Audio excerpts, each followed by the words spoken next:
Thank you, Rob. Everybody that has come out this evening. It's a very rainy day in Front Royal, but an important day for Front Royal.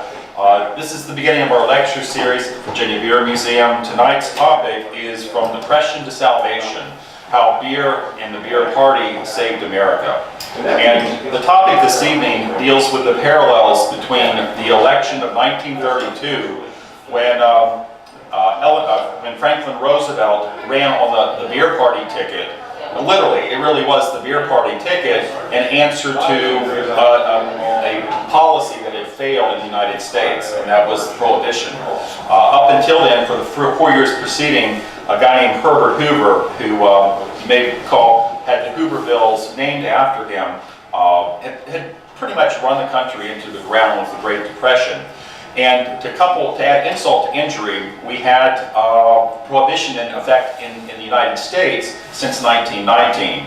Virginia was ahead of the game by 3 years, and in 1916, not something I'm overly proud of, but in any event, the solution that Roosevelt had with the beer party is that we can lower the crime by decriminalizing what shouldn't be criminal in the first place, and we can do away with the black market. And I found it interesting that in 1932, we had a lot of the same problems that we face today. And we also have the same remedies and solutions available today by voting for the beer party. So I found the parallels interesting, especially with what's happening in the town of Front Royal now. And I put together a slide presentation which may or may not work. We start with the Sumerians and the topic and the principle that beer is great. How great is it? Yes, it's a great, it may very well have been the beginning of our civilization, with the Sumerians deciding that if they wish to make beer, they're going to have to stop being nomadic and become an agrarian society. And from that point forward, beer has been central stage in the development of mankind, from the Egyptians to surviving the Dark Ages to the coming of America, where our forefathers wished to be free and exercised their freedoms by drinking beer, not being told that they could not. It started in Jamestown, where beer played an important role because of the poor water quality in Jamestown, ultimately leading to the capital being moved to Williamsburg because of the poor quality. Anyway, if anybody's got any questions throughout, I'm really glad to try to answer them. I'm going to try to see how well the video goes along with this. Here we have some Sumerians from about 4000 BC sipping what was described as beer. And Mike. And we don't have people. Perhaps from this angle? I don't know. But yeah, I can hold it and I try got to nothing. do it for you. I got nothing. All right. So, recognizing that beer has been part of our heritage, it's also very important in our economy, both back in the day and today. And that's recognized by the Virginia General Assembly when they wrote in 2014, "It is the policy of the Commonwealth to preserve the economic vitality of the Virginia beer industry." How phenomenal is that? 100 years earlier, it was the root of all sin. And we had Billy, the preacher, Billy Sunday, say that with prohibition, the reigns of tears is over. The slums will soon be only a memory. We will turn our prisons into factories and our jails into storehouses and corn cribs. Men will walk upright now, women will smile, and the children will laugh. Hell will be forever for rent. That was Billy Sunday in Norfolk, Virginia, right after Prohibition was passed. Clearly he was wrong, because we found out we were having more crime with Prohibition than without. All right, I'd also like to point out the importance of beer, and we'll get into the politics shortly, that with a recent economic impact report by the Beer Institute, it showed that Virginia beer industry employed over 28,000 people in production, distribution, and retail, and contributed nearly $1 billion in state and local taxes in 2016. Excise and sales taxes on beer consumption contributed another $280 million to Virginia's to Virginia's tax rolls last year. Grab that little book right there. So clearly, it is very important, not only throughout the Commonwealth of Virginia, but throughout our town of Front Royal. We now have our second brewery in town, well, one in town and one in Warren County, which at least Warren County seems to have recognized the importance in that government agency is having a matching grant, so Billy can build a place to have assemblies at their facility. And I think it's great that she's asking and was able to obtain that. I would note for those people that believe that Virginia Beer Museum is asking for any money from the town, that is not true. We've never asked for any money. We would not accept any money from Front Royal or any government agency. But anyway, back to the point. The question becomes, how in the world did Prohibition pass, considering it's been part of our heritage, part of our recognizing importance of freedom, and so good for the economy. And the best way to explain it is to point out that there were a lot of different things that came together back in 1916 and later 1919. There was an alliance of moralists and progressives, suffragettes and xenophiles that had legally seized the Constitution and bent it against beer. So at the time, they really thought they were doing a good thing for everyone. But they oversimplified, and they just didn't foresee the consequences of their action. But later we're going to talk about parallels with the town of Front Royal's ordinance on off-street parking, but that's for later in my discussion. As I've already indicated, Roosevelt came to the rescue, said we're not going to do this anymore, and in 1933, Prohibition was repealed. So, moving along. Rather than go into the nuances of Prohibition, I will refer everyone that's interested to Last Call. It was the source material for this lecture, and a very thorough analysis, which I'm not going to try to get into a discussion this evening, but it does address all of the different things that came together, ultimately leading to Prohibition, and then recognizing that it was a failure from a policy standpoint and ultimately rejected. What I'd like to talk to you now is what's happened more to the present, because that's going to tie into ultimately why I'm wearing this purple shirt and why we have some very distinguished guests with us this evening and why I'm getting video recorded, because of something that's very topical amongst the town of Front Royal citizens today. And that is, we have laws on the books that require interpretation. And what happens when you have politicians interpret those laws is it will favor their predispositions, their values, and more importantly, what's in it for them, unfortunately.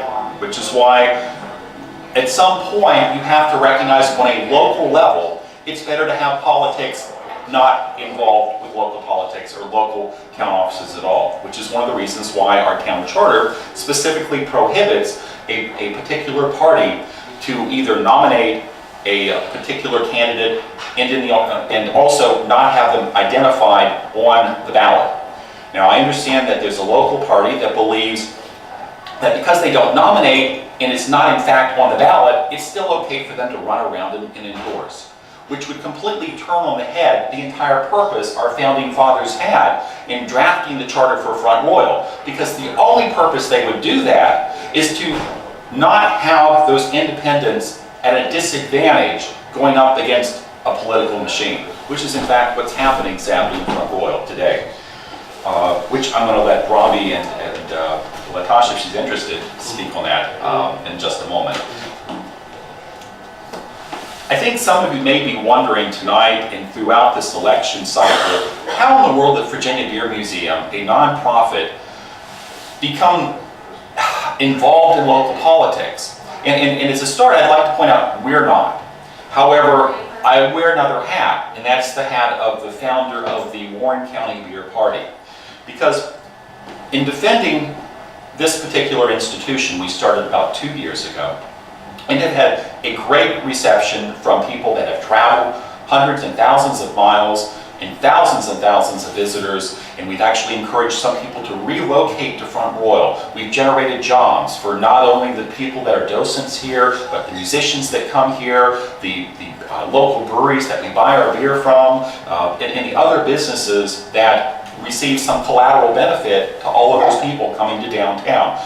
Virginia recognizes, at least throughout most of Virginia, that beer tourism is a very lucrative and very profitable industry, and something that should in fact be encouraged, much like Warren County government and board of supervisors are doing today. In this particular case, it all started about 6-7 months ago when I wanted to expand the use of our parking lot in the back. And I discovered in the course of doing that, and trying to get my permission from the town to make sure that there was no problem, that I encountered a recently enacted ordinance, and that was the Front Royal Municipal Code 148-870A2, which requires art galleries and museums to have 1 parking space per 300 gross square feet. So I figured, okay, no problem. I've got plenty of room back there, and I'll do that. Well, as it turns out, when I attempted to do that, the town said, no, your 6 spaces is not going to be enough. You have to use your back lot. And I was already willing to do that until I learned that later in the code, there is an exemption for almost all properties on Main Street, Jackson Street, all properties that do not currently have off-street parking, and all properties that have been grandfathered. So if my slide presentation were working, downtown would have 1 property owner that has to have those off-street parking requirements, and that's the Virginia Beer Museum. Unlike my neighbor who owns the Main Street pawn shop, his square footage requires 31 off-street parking spaces. Of course, he has 0. And you might ask, well, how can that be? Certainly the town fathers wanted everybody to be treated equal, but that's not the case. It turns out that the only parties affected by this ordinance in downtown Front Royal is the Virginia Beer Museum, because of the change of use, and we're not able to have most of the property that is privately owned used as the Virginia Beer Museum would like. So, what does this have to do with anything? It turns out that a local party is against that request. And because that local party is against the request, they've shown up at 2 public hearings and lobbied strenuously against that request. Now, they would give a lot of reasons that had nothing to do with the price of tea in China. Specifically, they argued that the fence was ugly, that it was too short, or it was too tall, or that we were a beer garden, or that I was a bully, and a whole host of things that had nothing to do with the issue at hand. And that is, why can't the Virginia Beer Museum be treated fairly and equally as all of our neighbors? This was a call to arms to me and my friends' opinions. And as a consequence, we formed the Warren County Beer Party. And we endorsed candidates that we believe would keep an open mind to those objectives. We never asked them for a commitment. We just did not want them to start with the predisposition against us, which has been made clear to us by the candidates endorsed by the Warren County Republican Party. And that's very unfortunate, considering, in my mind, the Republican Party used to stand for things like free enterprise, respecting the rights of property owners, deregulation as opposed to heightened regulation, and respect for history and our heritage. None of those things should have induced them to campaign against us as they have. For those reasons, I'm very honored to tell you that we found 3 candidates that would keep an open mind, and we're endorsing them for the November 6th election for town council. Their names are Christopher Morrison, Latasha Thompson, and Robbie Tennant. 2 of those candidates are here. I understand Chris will come by later for a beer. If you're watching this, I ask you, please, it's time that we stop putting petty politics above what's in the best interest of the town of Front Royal. Enough is enough. We need to regain our town. They've had their chances, and they continue to put the interest of a major party over the interest of the citizens of the town, and that time has to come to an end. I think I'm just going to end there. Again, I'm very honored that you guys came out this evening. I apologize for the slide presentation I spent all day. I was very proud of, and because of some technical issues, we don't have working tonight. But at least I got to express some thoughts that some of you are already aware of by following us on our Facebook page and talking to me. And I think we've got a great chance come November 6th to retake our town. Thank you.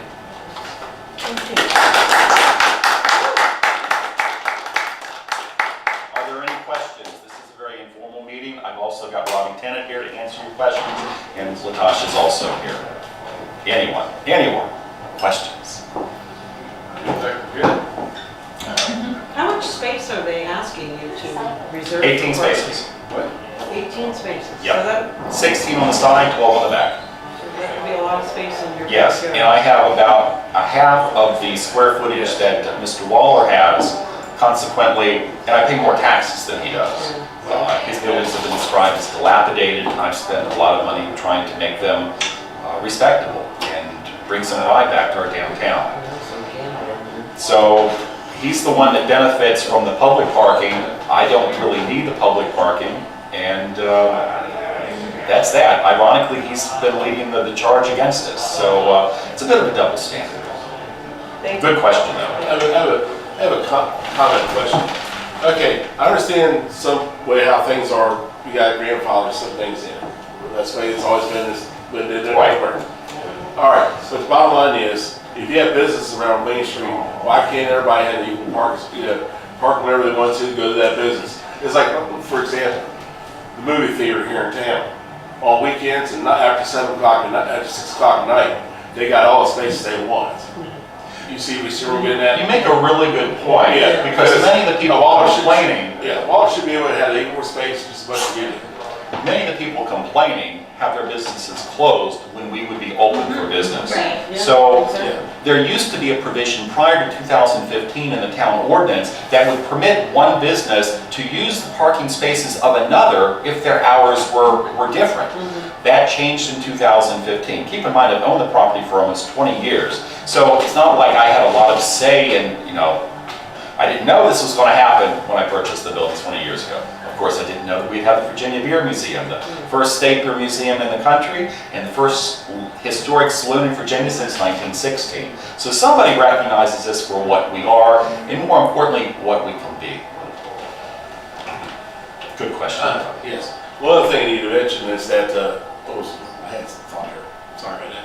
But no, one thing I've noticed is that one thing in the surveys we've had here in town, and over the last couple years, my last election run I ran, people were asking me, how come we can't, how come the businesses aren't open after 5 o'clock? That was a big deal. And everybody wants to go home and have their dinners by 6 and everything else. But, but the bottom line is, when they have festivals, people are saying, okay, some of our best days we ever have during the year is on festival days. Okay, my cousin, who owns the down home comfort down here, he says, because of the festivals, people will see that the old-fashioned container, but the bottom line is, as soon as people send the money in, they ship it out. Okay, and everything. And the bottom line is, what I'm trying to say is that people should compromise around that right there, around 5 o'clock and everything else.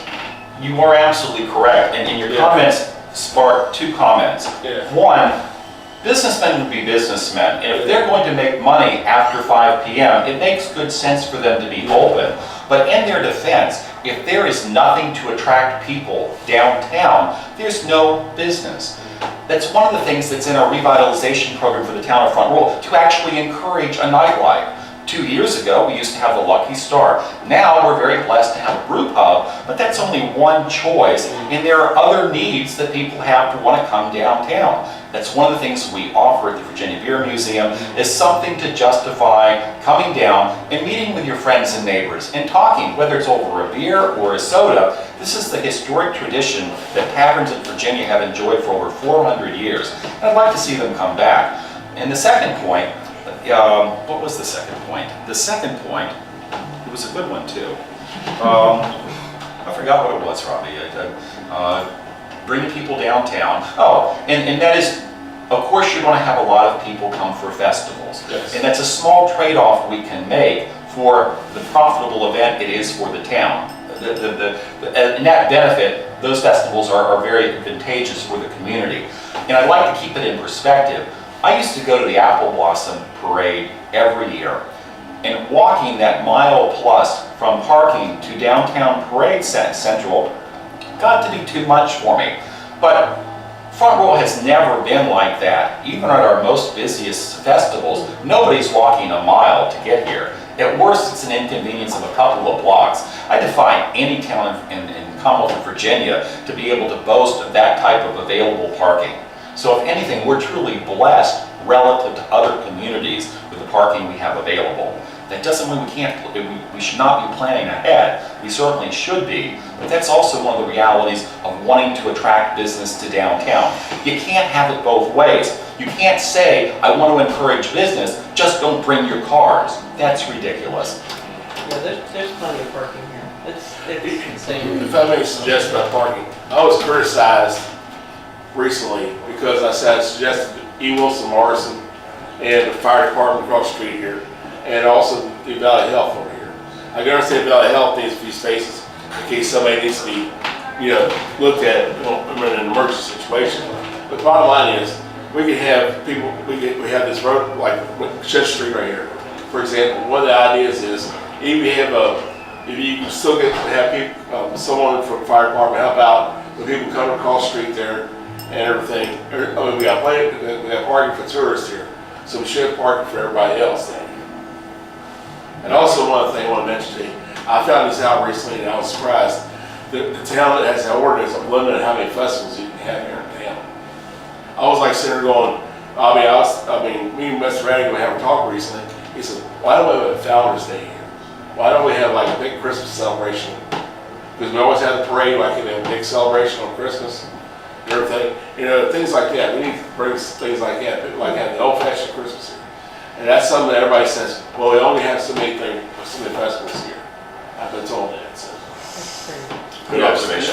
Not to bring that all in, but just to make a point how town ordinances are. So. You wonder why. I mean, why is that? Yeah. Yeah. I can only speculate. I can speculate in one area there. In the last, this is my 5th time running for town council. If you go to town council meetings, the budget is so tight, it's not even funny. Okay? That's what I was expecting. Yes. That is the big deal. And somebody had even brought, I suggested in my interview I said on Roy Examiner, was that one idea some people have brought to me here in this town is that could we have taxes to a point, because we have the lowest rate in the state, one of the lowest rates in the state. And we can have it up just a little bit to help out more police officers with the drug problem here in town and other things. I mean, we could be a whole lot better. I mean, come on, one of our. I agree. My taxes have risen $400 in 14 years. Yes, I mean. 400. Yes. Volunteers. Yes. That's insane. Well, the EDA owes us about $300,000. So. Yes, I saw that. Yeah, So that should help. I mean, but we also got like what I don't want to bring this up. I just bring it like the IT fill right here. That needs to be done to help out with a lot of things. But just bring that up, just thought that out. Well, if there's no other questions, I know where there's some really wonderful craft beer. Yes, sir. What has the town shown as far as the utilization of current parking availability, in the sense that day-to-day on a regular basis is, the point that you just brought up, Yeah. and you brought up well, David. For the most part, the town has, day-to-day operations has more than ample parking. Yes. And other than festivals that we have here, most of the time, I can go where I see empty parking spaces. Has the town ever brought up any point to utilize those spaces? I mean, I'm just confused as to why. Well, this parking lot right across the street here, Correct. for example. Some people park here for business because they work at somebody's business here in town. Okay, well, That's part of the thing. But the other part is the other people come here, everything. Okay, well, that's part of the question. Ralph, he's got to park somewhere. The utilization of these parking spaces, for the operation of this museum, for instance, which to me, this property's been here, for 101 years, 18 years. Yeah. I don't see why it can't be grandfathered in to benefit from what everybody else is benefiting from. Well, has there ever- Point. But from the utilization of utilizing parking spaces over there, my friends come to town, you know, if they don't park in front of my house, which, I live 4 blocks from here, and when there are festivals, there's parking at my house. Yeah. And I come down here and, you know, and sad to say, a lot of these parking spaces are used for the events. I mean, they actually take parking spaces for the festival that they're having. So, yeah, that's going to cause a backlog of parking, but my question is, what has the town shown? What's, you know, why shouldn't this be any different than anything else that's already existing here? Given that, just from the general observation, there's already ample parking provided by the town. I mean, right here, this parking lot next door, there's plenty of room for parking right now. There's plenty of room for parking at this, you know, the lot over here across the street, up and down Main Street. You know, I'm just baffled as to why, you know, we're not looking at what's already here in place. Why is this being treated any different? Have you presented plans for your outside beer garden, or what do you want? It has not, other than it would be a traditional German beer garden where you would have picnic tables throughout the entire period area. You'd have the Oktoberfest lighting, and it would be landscaped. It would be, in some respects, similar to what was being done at Joe's Steakhouse, where they had a very ornate garden area. And this idea was first brought to my attention when people were asking for, well, what's special or unique about your place? I said, well, I got this great outdoor area. Yeah. And they said, well, that would bring me there. And then they come and they see it's nothing but a parking lot. And I'm now, I don't have that unique attribute that I can offer to the community and tourists. And it's unfortunate, but, you know, we'll try to survive. Has there ever been a situation where the parking that the town provides has been so congested that by your beer museum that... No, I've had a rally of over 110, 120 motorcycles. And on those occasions, we had use of some of the public parking, but on that special event, it made good sense to me to open my area up. Yeah. So it's not like I would do something to shoot myself in the foot. If we needed to open it up, it makes good business sense to open it up.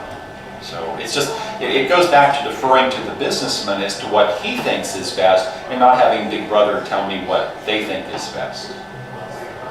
Let me add a question here to Robbie. Robbie, Mike McCool at the Royal Examiner here. Yes. Years ago, we had parking meters on Main Street. Yeah. Because the problem is people park there, the residents that lived upstairs, they Yeah. park too long. Business owners come, they don't realize that their customers can't park to go into their business because their employees are parking on Main Street. So we've talked over the years, you know, one way, two ways, left side, right side. We have parking there now, it says 2 hours. It's not enforced. I hear excuses, well, the signage doesn't look right because it won't be enforced. My personal opinion is you write the ticket and they go to court and let the judge decide whether it's enforceable or not. David, you're an attorney, isn't that how the law works? Well, I know I that remember that, yes. when I don't pay my tickets, when I don't pay the meter in Winchester, I get a ticket. I didn't realize that we were special that way, that the opinion is that the citizens of Front Royal could not understand what a meter meant.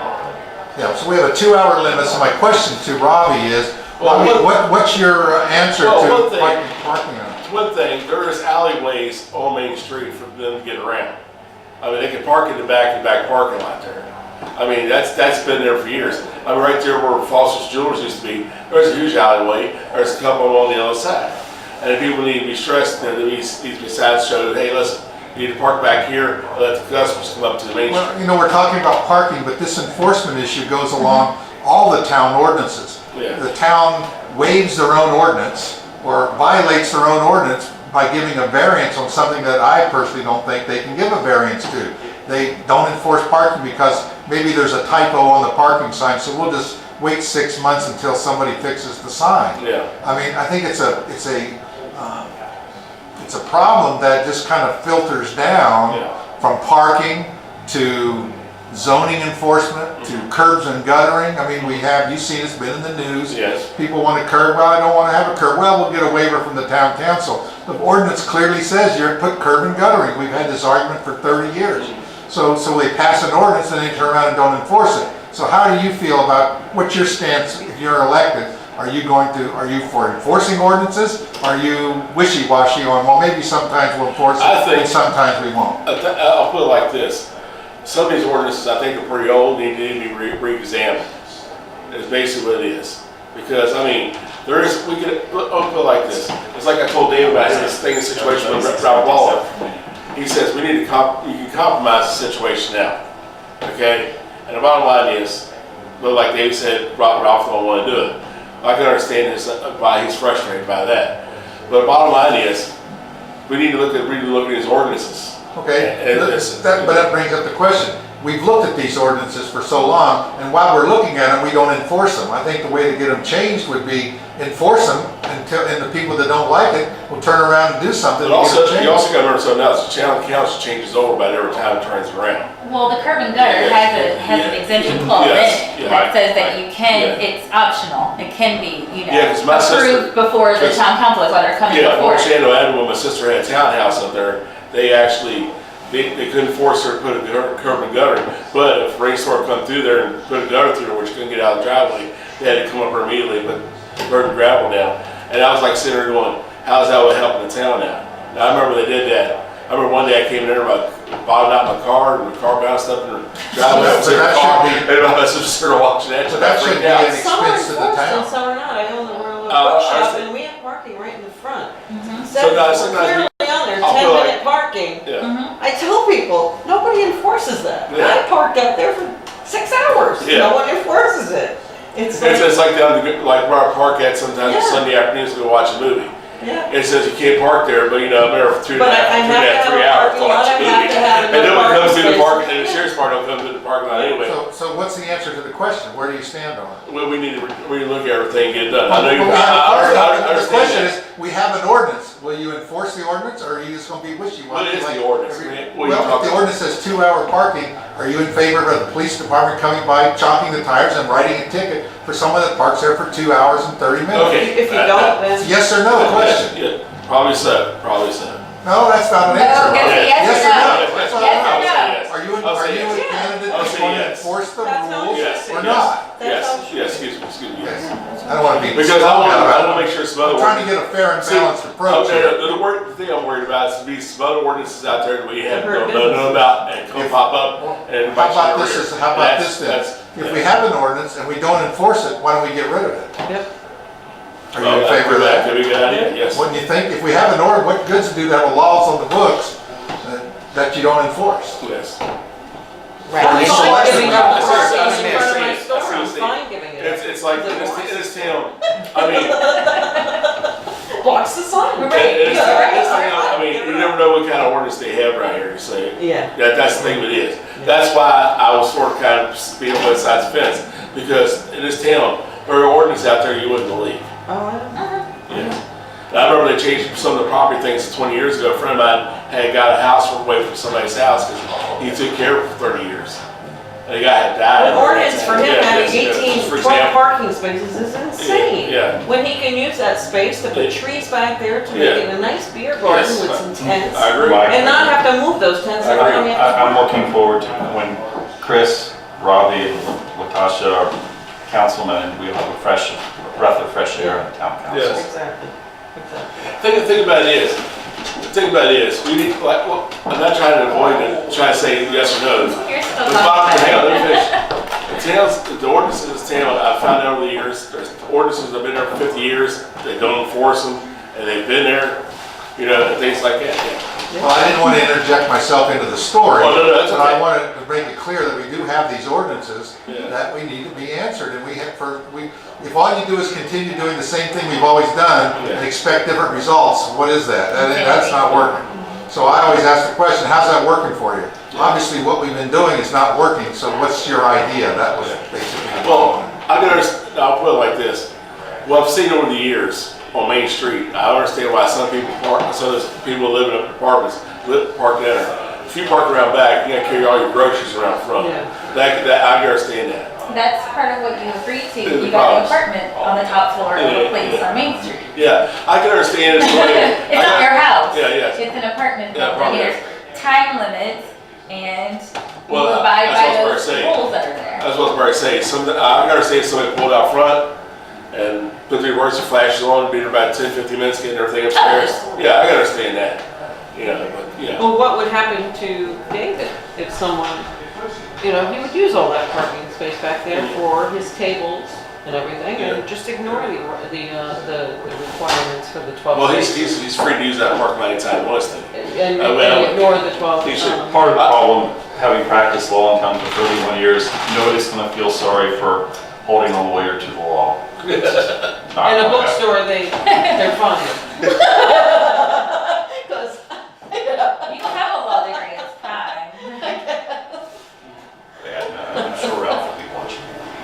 Because All probably. right, I'm going to go ahead and, again, thank everyone for coming out this evening. This is, again, very reassuring that we have people in the community that really care about the community. I want to thank both Natasha and Robbie for running. It means a lot to me, and I think it should mean a lot to everyone in town that you're willing to make these sacrifices, fight the Republican machine to do what's right. Thank you.